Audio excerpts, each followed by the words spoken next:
Yummy. মাংসটা কি tasty হয়েছে? মাম, রেসিপিটা শেয়ার করো তো। দাঁড়া বলছি। প্রথমে চিকেন ভালোভাবে ধুয়ে নিয়েছি। এবার দিয়ে দিচ্ছি এর মধ্যে সামান্য পরিমাণে ভিনেগার, 1 চামচ নুন আর 1 চামচ হলুদ গুঁড়ো দিয়ে খুব ভালোভাবে হাত দিয়ে মাখিয়ে 10 মিনিটের জন্য ম্যারিনেটে রেখে দিলাম। বাহ, এবার কি করতে হবে?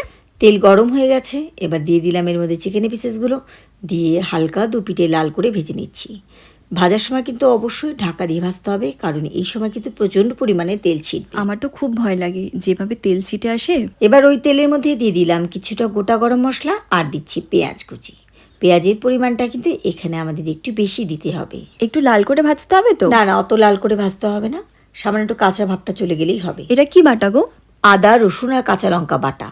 এর সাথে কিছু গুঁড়ো মশলা অ্যাড করে দিচ্ছি, হলুদ গুঁড়ো, ধনে গুঁড়ো, লঙ্কা গুঁড়ো আর দিলাম টমেটো। এবার খুব ভালোভাবে আমাদেরকে কষিয়ে নিতে হবে। টমেটো ভালোভাবে গলানোর জন্য দিয়ে দিলাম সামান্য পরিমাণে নুন। একটুখানি কষিয়ে নিয়ে এবার দিয়ে দিলাম চিকেনগুলো। কি করে ম্যাজিক করে আমি চিকেনটা দিয়ে দিলাম, দেখলে তো? দেখলাম তো, কিন্তু এখন আর ম্যাজিক করলে চলবে না, ভালোভাবে না কষালে কাঁচা গন্ধ বেরোবে। একটুখানি কষিয়ে নিয়ে এবার দিয়ে দিলাম এর মধ্যে টমেটো কেচাপ। কেচাপের সাথে ভালোভাবে মিশিয়ে আরও 2 মিনিটের মতো কষিয়ে দিয়ে দিলাম সামান্য পরিমাণে ভিনেগার আর সাথে দিয়ে দিলাম গরম জল। জলের পরিমাণটা কিন্তু আমাদেরকে একটুখানি বুঝে দিতে হবে। জল একটু টেনে আসলে ছড়িয়ে দিলাম কাসুরি মেথি।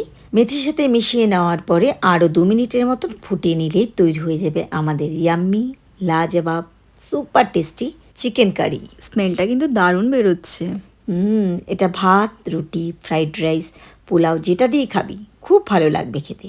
একবার টেস্ট করে দেখ। তোমরা একবার এই রেসিপিটা ট্রাই করো, আর কেমন লাগলো আমাদেরকে কিন্তু অবশ্যই কমেন্ট করে জানিও। আমি তো আর ওয়েট করতে পারছি না, তাড়াতাড়ি করে লাঞ্চটা সেরে নিই। তাড়াতাড়ি খেয়ে বল তো কেমন হয়েছে। দাঁড়াও, ফার্স্ট বাইটটা খেয়ে বলছি কেমন হয়েছে। কি টেস্টি, দারুণ হয়েছে মাম। রেসিপিটা কিন্তু অবশ্যই সবাইকে ট্রাই করতে বলো। শুধু দেখলে হবে না, চিকেন কারি তো অনেক রকম বানিয়েছো, একবার এইভাবে চিকেন কারি বানিয়ে কিন্তু দেখতেই হবে। কি করবে তো?